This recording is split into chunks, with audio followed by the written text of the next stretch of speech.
Hello everyone, हम आपको D block के तत्वों के गुणधर्म पढ़ा रहे हैं। कल हमने आपको यह बताया था कि डी ब्लॉक के तत्व यानी संक्रमण तत्व ऑक्सीकरण अवस्था परिवर्तनशील ऑक्सीकरण अवस्था क्यों दर्शाते हैं, अंतराकाशी यौगिक क्यों बनाते हैं और मिश्र धातु क्यों बनाते हैं, और साथ में चौथे नंबर पे यह भी बताया था कि इनका आकार लगभग समान क्यों होता है। 4 बातें बताई थी। ये अंतराकाशी यौगिक क्यों बनाते हैं, ये मिश्र धातु क्यों बनाते हैं, इनके आकार लगभग समान क्यों होते हैं, ये परिवर्तनशील ऑक्सीकरण अवस्था क्यों दर्शाते हैं। आज हम पहले यह बताएंगे कि इनकी आयनन ऊर्जा कितनी होती है और आयनन ऊर्जा का इन पर क्या प्रभाव पड़ता है। मैं बताना चाहता हूँ, एक आयनन ऊर्जा हमारा बहुत पुराना 11th का शब्द है। किसी गैसीय विलगित परमाणु के बाह्यतम कोश के सबसे ढीले बंधे इलेक्ट्रॉन को अलग करने के लिए आवश्यक ऊर्जा, फॉर एग्जाम्पल, माना मेरे पास टाइटेनियम का परमाणु है। टाइटेनियम का परमाणु क्रमांक 22 है, 1s2 मैं यहां लिख रहा हूं।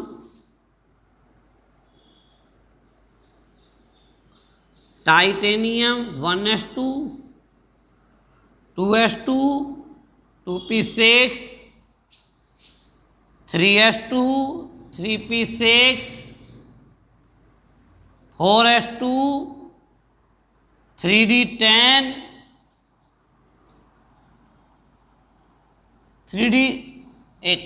4s2 बाद में आएगा। 3d 2 दूनी 4 6 10 2 12 6 18 2 20 और 2 22।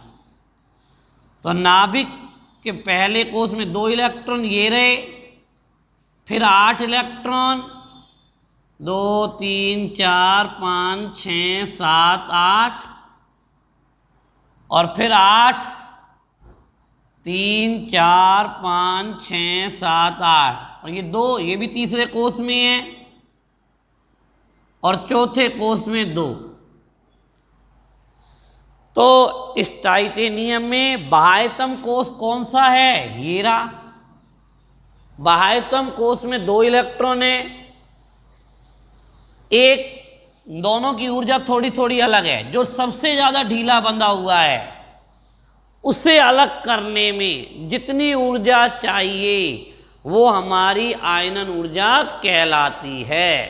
दोबारा सुन लें, किसी गैसीय विलगित परमाणु के बाह्यतम कोष में सबसे ढीले बंधे इलेक्ट्रॉन को, बाह्यतम कोष का मतलब समझ आ गया?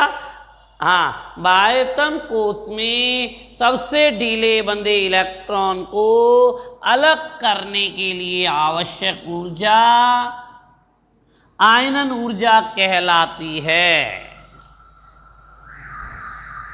संक्रमण श्रेणी के प्रथम संक्रमण श्रेणी scandium, titanium, vanadium, chromium, manganese, ferrum, cobalt, nickel, copper और जिंक, इनकी आयनन ऊर्जा का मान लगभग समान होता है, क्योंकि इनके आकार लगभग समान थे ना। आकार पर ही तो निर्भर करेगी। छोटे वाले की आयनन ऊर्जा ज़्यादा होगी, बड़े वाले की कम होगी, क्योंकि इनके आकार लगभग बराबर थे, इसलिए इनकी आयनन ऊर्जा भी लगभग बराबर होगी। इनका मान लगभग 6 से 10 इलेक्ट्रॉन वोल्ट होता है। किसी परमाणु की किसी आयनन ऊर्जा का मान जितना कम होगा वह उतनी ही जल्दी इलेक्ट्रॉन त्यागेगा, उतनी ही जल्दी धनायन बनाएगा और उसकी क्रियाशीलता उतनी ही अधिक होगी। दोबारा सुनिए मैं क्या कह रहा हूँ। आयनन ऊर्जा का मान जितना कम होगा वह उतनी ही जल्दी इलेक्ट्रॉन त्याग कर धनायन बनाएगा और उसकी क्रियाशीलता उतनी ही अधिक होगी। जो जल्दी धनायन बनाएगा उसकी क्रियाशीलता अधिक होगी। तो ये मैंने आपको आयनन ऊर्जा के बारे में पढ़ाया। अब मैं महत्वपूर्ण टॉपिक ऑक्सीकरण अवस्था के बारे में पढ़ाता हूँ। आपने कभी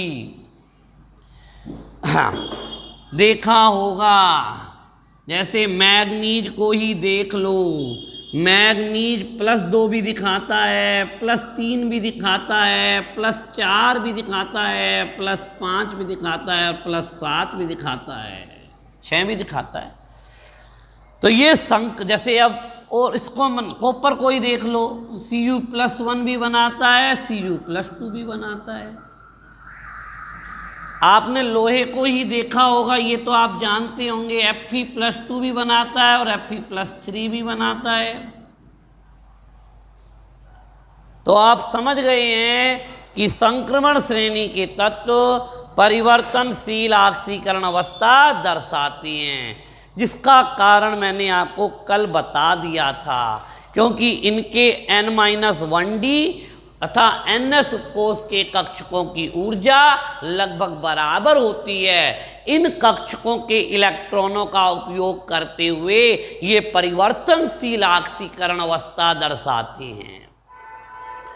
हाँ जी, दोबारा ध्यान दें, संक्रमण श्रेणी के तत्वों में N-1D और NS उपकोष के कक्षकों की ऊर्जा लगभग समान होती है। ये इनका उपयोग करते हुए +2 ऑक्सीकरण अवस्था दर्शाते हैं। ये परिवर्तनशील ऑक्सीकरण अवस्था दर्शाते हैं। मैं कह रहा था, माना आपने Fe को ही ले लिया। Fe का विन्यास 1s2 2s2 2p6 3s2 3p6 4s2 3d6 26। अब इस D6 का मतलब समझो। D में 5 कक्षक होते हैं, 1 2 3 4 5। तो S में कितने इलेक्ट्रॉन हैं? 2। और D में अयुग्मित इलेक्ट्रॉन कितने? अयुग्मित जो सिंगल है 1 2 3 4। तो इसकी अधिकतम ऑक्सीकरण अवस्था 6 होगी। मैंने यहां पर अधिकतम ऑक्सीकरण अवस्था का फॉर्मूला बताया है। N-1D उपकोष के अयुग्मित इलेक्ट्रॉन, सारे नहीं, अयुग्मित निकालना समझ में आ गया। जैसे हमने फेरम के उदाहरण में समझाया, D6 आया था। अब हमें पता है D उपकोष में 5 कक्षक होते हैं, 1 2 3 4 5 और 6 इलेक्ट्रॉन होते हैं, तो 6था इलेक्ट्रॉन यहाँ आएगा। तो अयुग्मित इलेक्ट्रॉन कितने आ गए? 4। और S में कितने हैं? 2। 4 और 2 6। अधिकतम ऑक्सीकरण अवस्था निकालने के लिए क्या करते हैं? N-1D उपकोष के अयुग्मित इलेक्ट्रॉन और NS उपकोष के इलेक्ट्रॉन, इनको बहुत सारे उदाहरणों की सहायता से हम एक बार पढ़ते हैं, बहुत सारे उदाहरणों की सहायता से। सबसे पहले स्कैंडियम को ही देख लो।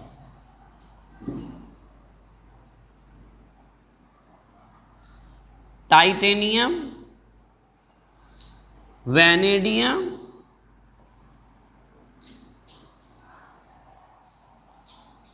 Chromium, manganese, ferrum, cobalt, nickel,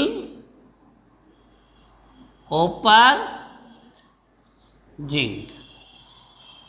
scandium का विन्यास 4s2 3d1,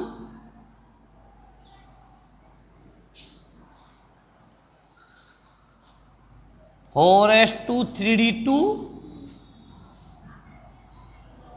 4s2 3d3, ये कल समझाए थे ना। 4s2 नहीं आएगा, आता तो 2 3d4 होता, लेकिन अपवाद स्वरूप एक इसे अर्धपूरित होने के लिए 5 आ गया। तो जब तक हमें यह विन्यास समझ नहीं आएंगे हम आगे की कोई बात नहीं समझ पाएंगे। 4s2 3d6 3d7 4s2 3d8 3d9 4s2 3d10। यहां भी अपवाद है, कॉपर में भी ये d10 होना चाहता है। अब इनकी आक्सीकरण अवस्थाओं के बारे में बताता हूं।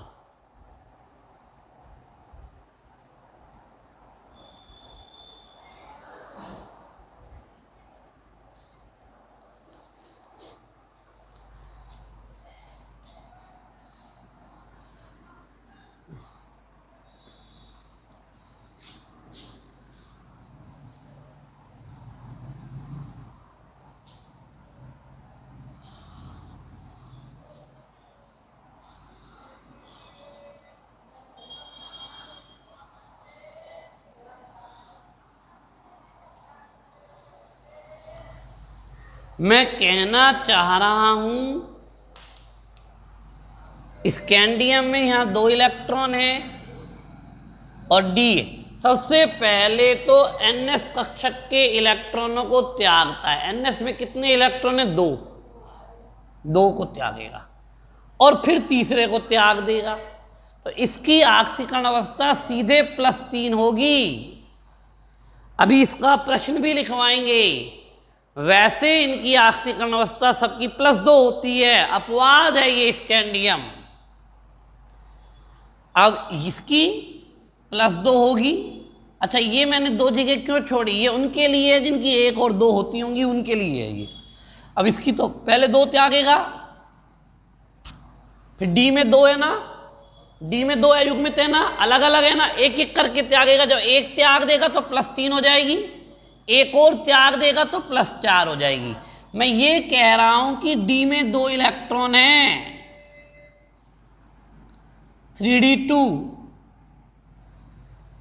4s2 2 ये वाले त्याग दिए और एक ये त्यागा, एक ये त्यागा। 2 ये वाले त्याग दिए, एक ये त्यागा और एक ये त्यागा। तो पहले जब 2 ये त्यागे तो +2 हुई, इनमें से एक त्यागा तो +3 हो गई, एक और त्यागा तो +4 हो गई। वैनेडियम में 5 हैं, तो पहले 2 त्यागे, फिर एक एक करके त्यागे, 3 4 5। ठीक है।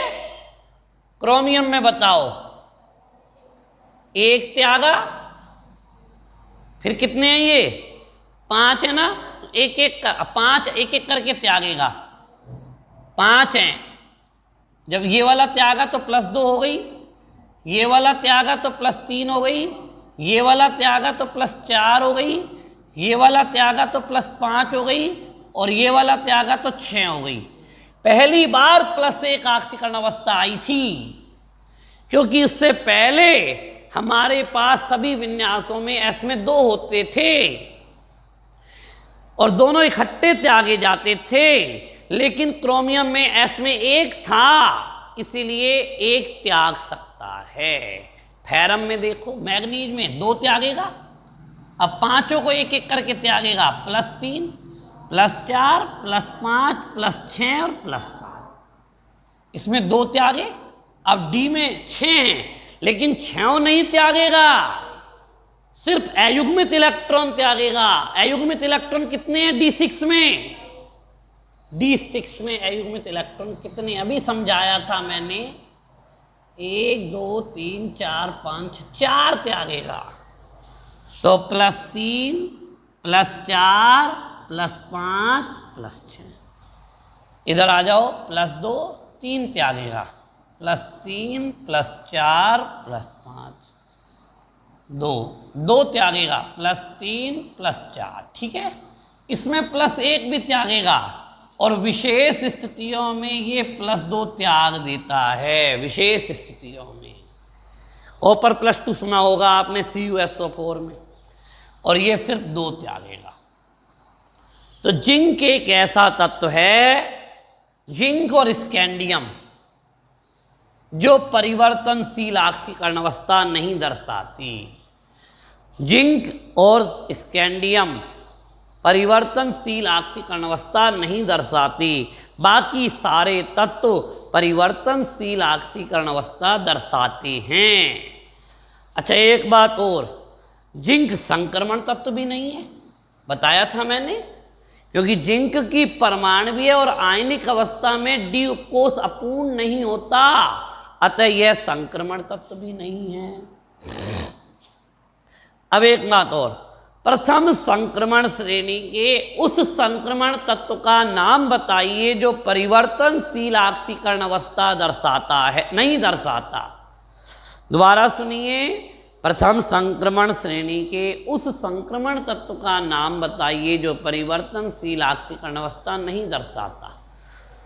तो 2 तत्व हैं, स्कैंडियम और जिंक, लेकिन जिंक संक्रमण तत्व नहीं है ना, हमने उस संक्रमण तत्व का नाम पूछा है, तो स्कैंडियम आएगा। अच्छा जी, अब यहां पर 2-3 बातें बताई जाती हैं। पहली बात तो ये कि ये तत्व अपनी कम ऑक्सीकरण अवस्था कब दर्शाते हैं और ज़्यादा कब दर्शाते हैं। ये तत्व अपनी कम ऑक्सीकरण अवस्था कब दर्शाते हैं और ज़्यादा कब दर्शाते हैं, मैं बता रहा हूं।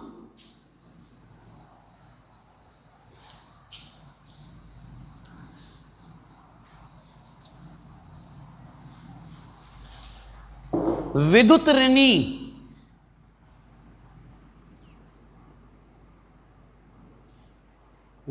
ऋणी तत्व फ्लोरीन, ऑक्सीजन से संयोग करते समय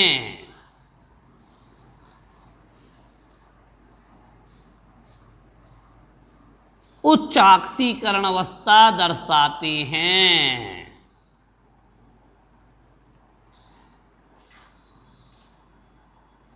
उच्च ऑक्सीकरण अवस्था दर्शाते हैं। जब ये ज्यादा विद्युत ऋणी तत्व से संयोग करते हैं तो उच्च ऑक्सीकरण अवस्था दर्शाते हैं। अच्छा, संक्रमण तत्व जो हैं आयनिक यौगिक भी बनाते हैं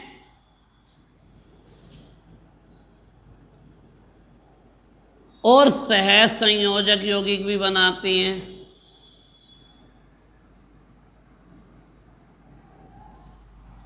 आयनिक यौगिक भी बनाते हैं और सह संयोजक यौगिक भी बनाते हैं। जब उच्च ऑक्सीकरण अवस्था में यौगिक बनते हैं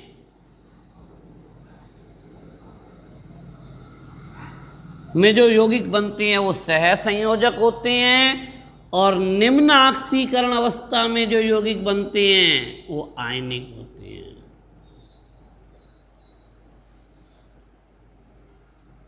उच्च ऑक्सीकरण अवस्था में बने यौगिक सह संयोजक होते हैं, निम्न ऑक्सीकरण अवस्था में बने यौगिक आयनिक होते हैं। संक्रमण धातुएं, ये 1 नंबर बात थी, ये 2 नंबर बात है। जब कार्बन मोनोऑक्साइड से संयोग करते हैं, संक्रमण धातुएं जब कार्बन मोनोऑक्साइड से संयोग करते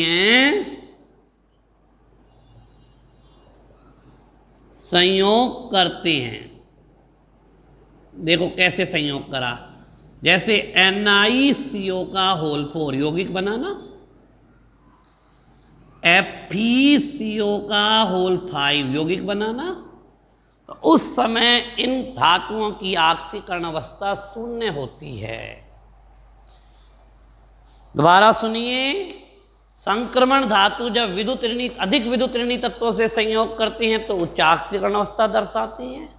संक्रमण धातुओं के उच्च ऑक्सीकरण अवस्था में बने यौगिक सह संयोजक होते हैं और निम्न ऑक्सीकरण अवस्था में बने यौगिक आयनिक होते हैं।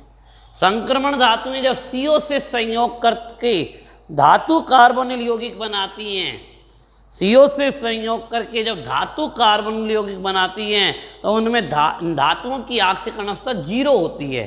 NiCO के होल 4 में Ni की आक्सीकरण अवस्था 0 है, FeCO के होल 5 में Fe की आक्सीकरण अवस्था 0 है। अब प्रश्न आता है स्कैंडियम +3 ऑक्सीकरण अवस्था दर्शाता है।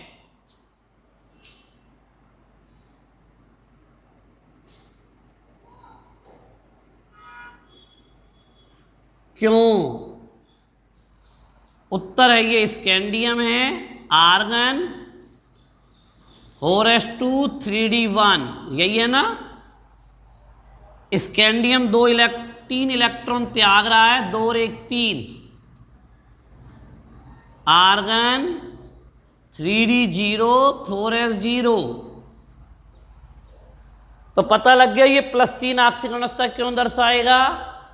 स्कैंडियम 3 इलेक्ट्रॉन त्याग कर उत्कृष्ट गैस के समान स्थायी विन्यास प्राप्त कर लेता है। एक बार दोबारा बोल रहा हूं, क्या बोला मैंने? स्कैंडियम 3 इलेक्ट्रॉन त्याग कर उत्कृष्ट गैस के समान स्थायी विन्यास प्राप्त कर लेता है, अतः स्कैंडियम +3 ऑक्सीकरण अवस्था दर्शाता है।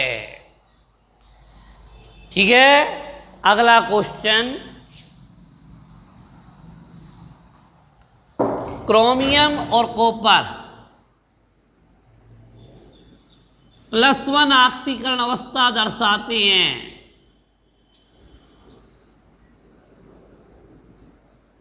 अवस्था दर्शाते हैं।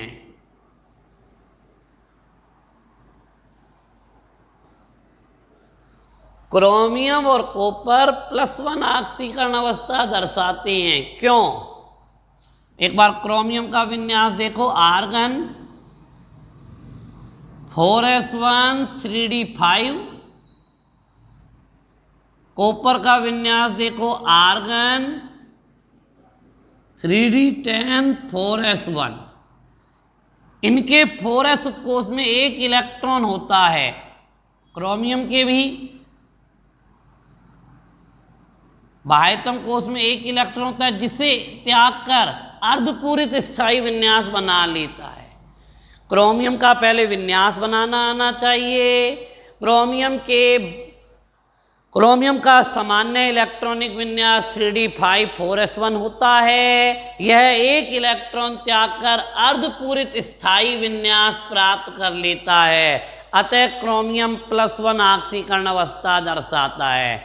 बिल्कुल इसी प्रकार कॉपर की कहानी है। कॉपर में क्या होगा?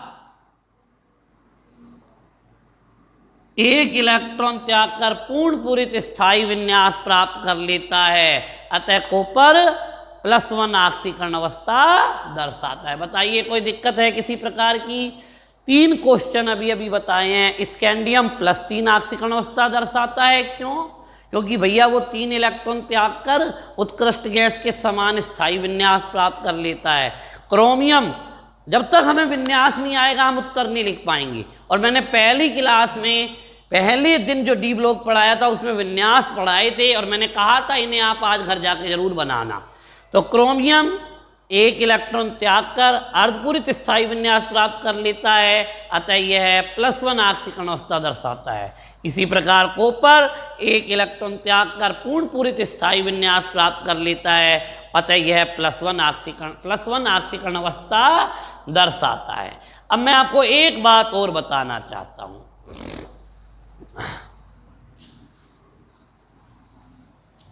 जैसे ये मैग्नीज है, मैग्नीज +2 ऑक्सीकरण अवस्था दर्शाएगा तो MnO बने, O-2 से संयोग करेगा तो MnO बनेगा। 3 दिखाएगा Mn2O3 बनेगा। 4 दिखाएगा MnO2 बनेगा। 5 दिखाएगा Mn2O3 O5 बनेगा। 6 दिखाएगा भैया, क्या बनेगा? 2 एकम 2, 2 तिया 6, MnO3 बनेगा। और 7 दिखाएगा तो क्या बनेगा? Mn2O7। मैं थोड़ा सा इधर सरका के लिखता हूँ। 2 वाला बना MnO, 3 वाला बना Mn2O3, 4 वाला बना MnO2, 5 वाला बना Mn2O5, 6 वाला बना MnO3, 7 वाला बना Mn2O7। इनकी उच्च ऑक्सीकरण अवस्था में जो ऑक्साइड हैं वो अम्लीय होंगे, इधर वाले अम्लीय हैं। और जो इधर वाले होंगे वो कैसे होंगे? क्षारीय होंगे। और ये वाले कैसे होंगे? उभयधर्मी होंगे। आ गई समझ में? इनके उच्च ऑक्सीकरण अवस्था में बने ऑक्साइड अम्लीय होते हैं, निम्न ऑक्सीकरण अवस्था में बने ऑक्साइड क्षारीय होते हैं। समझ आ गई? मैंने कहा संक्रमण धातुओं के उच्च ऑक्सीकरण अवस्था में बने ऑक्साइड अम्लीय होते हैं। मैंने आज ये आपको कौन सा टॉपिक पढ़ाया? केवल ऑक्सीकरण अवस्था पढ़ाया और आयनन ऊर्जा पढ़ाया।